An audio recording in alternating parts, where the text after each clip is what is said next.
the Chase Thomas Podcast, for people who have nothing but time to kill. They're definitely A&M down the road that Tennessee could lose. Are we going to see them just lean on their playmakers more? And the best playmakers on this offense are the running backs. I think the answer is yes, because when it comes down to it, you're not going to try and get too cute and then lose games. I don't think Heupel, I think Heupel's too smart for that. So I feel like we'll see more and more Wright and Small as Tennessee's schedule gets tougher. I like it. Jack, more to blame last night, the wide receivers or Joe Milton? Who do you place more of the blame for the offensive struggles on? I think just in terms of last night, the wide receivers, because there was never any outside of the Brew McCoy should have been touchdown. That one was just a really bad throw from Joe Milton. But the others were bad throws, but it wasn't egregious. And I thought some of those drops, specifically, Brews on the first play, McCown had a bad drop. Of course, the Dante Thornton play that would have been 6. Yeah. I place more of the blame on the pass catchers there. But like I said earlier in the podcast, a more long-term worry about Joe's inability to make good throws there and to hit the receivers where he's supposed to hit them. Do you share that sentiment, Ryan? Yeah, I think Jack said it really well. Is what he said earlier. Last night, I think more of the issues fell on the receivers. But again, in the long term, like the fact that you expect the receivers to catch those passes, but Joe's general accuracy, he just hasn't looked super sharp at any point. So more on that. But again, he just goes back to what I said earlier. If Joe was putting those balls on the money, and even if they're dropping them, they're still going back to that well, because there's still a lot of confidence that Joe's going to put the ball in the right spot and make the right decisions. I think his confidence maybe wavered or a little bit last night when those drops happened early. And certainly there just was not a steadiness that, even if you have drops, if your quarterback's playing real well and you have confidence in your quarterback, you don't have that shakiness and uneasiness that I think Tennessee's offense had. Yeah, and I wonder too, when y'all go back, how would you divvy up the bad Joe throws versus wide receiver faults for the issues here last night? Would you say it was 50-50? Was it 60-40 receivers? Was it what would you put the percentage at there? Yeah, I would say more, like I said, more on the receiver side, 60-40, 70-30, but it's still both were at fault, because if Joe makes better throws, they're probably catches.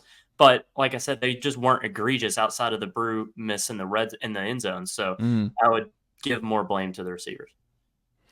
Ryan, are you worried at all about Romel's confidence through 2 weeks based on what's happened here? The fumble, and did you see him? Was he really upset? Was that something I had seen after the fumble? A question was asked about that. Okay. Saying he was really upset from one of the TV reporters who's obviously down on the field. Yeah. Having not seen, watch Ramel Keaton there, I feel like that would maybe be analysis. Yeah, I mean, I think his confidence probably is a little bit shaken. He hasn't been very good through 2 weeks and just hasn't been able to get into any sort of a rhythm. Is it, I would think Dante Thornton's confidence is pretty bad right now. And, I think you got to give Brew McCoy a lot of credit for kind of, again, I'm pulling out the Rick Barnes things, but kind of a Rick Barnes style of football where he hasn't been great the 2 weeks, but he's still playing really hard. He had a great downfield block that set up the McCollum Castles touchdown. He's playing his part, but even him, and not that I think his confidence hasn't been great, but he has had some drops or at least some contested catches that Tennessee needs him to make that he hasn't made. So I don't know if it's necessarily anything different from the rest of that receiver room right now.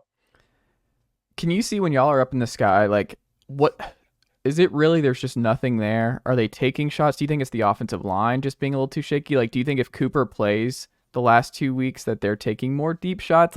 What do you think is the biggest reason that they have only completed one deep shot all season long to this point? I'll go first. I don't really have a good answer for that. I mean, play calling and I'm not going to put the blame on the offensive line. I guess that's the main thing I wouldn't either say here, because through 2 games, I know it's less, bad opponents, but the offensive line has looked really fine to me, better than I think we all expected. So not putting the blame on them there, but maybe it's just lack of separation. I think a lot of it's play calling and just the way the offense is running right now. Well, I wonder too, they're just not even trying them. The Ramel shot was the only ball that's traveled that far, right? They haven't even taken a shot. They're not even looking that direction. No, I mean, that's what last night, like there wasn't like one instance you said like seeing guys open you can't see on TV. Like there wasn't one instance of a play last night. Granted, Tennessee didn't do any passing even forward after the first quarter hardly, but there was never a time where I was like, oh yeah, that guy was open. Joe missed him. Like they didn't have guys running open. I don't think they've really, even in the first quarter when they were trying to take, they were a little more aggressive in the passing game. It was largely in the intermediate passing game, and I think some of that's just how teams have defended them, and some of it's the play calling. And I think Jack makes a good point too. Some of it could just be not a ton of separation from the receivers, especially on the outside. I think to this point. Yeah, and we saw Dante significant drops in not passes but in snaps. Like he did not get a lot of snaps this week. Well, I'll add this: when we think about Tennessee's deep threats, we don't think Brew or even Ramel. Not as much, but Ramel too. We think Dante and Squirrel, and I feel like Squirrel has been used a lot around the line of scrimmage, and we haven't seen him unleashed in that area. And Dante hasn't seen the field enough to have those kinds of opportunities either. It's so weird too when you think about it. Like Javonte Payton, success right away. Like he gets the one target and then he's going off. But you think about just the turnover and just what Heupel had to work with right away in year one, and it was just a lean wide receiver room, and he turned to like Cedric Tillman 3-star who hadn't shown anything before. Obviously, Velus Jones getting worked in late and being a USC transfer, and then obviously Javonte Payton just being like a touchdowner. He is not getting the ball all year long. To this year, where we looked at it before the year, where it's like there's just so much talent. It's like this is are they going to be able to not rotate and expand their receiver room because they have so many guys? And it's just weird that in year 3 with a surplus in talent that they've taken a step back all across the board. It's just really strange. Yeah, I think some of it, that's where some of it I think is hard to say the quarterback play and how much of that makes it look worse. But like, no, the receivers haven't played well. It's clearly not just that the quarterback play isn't as good as it was when Hendon Hooker stepped in 2021. So it's a good point. Ben McKee asked Heupel about it last night. They did seem to hold it.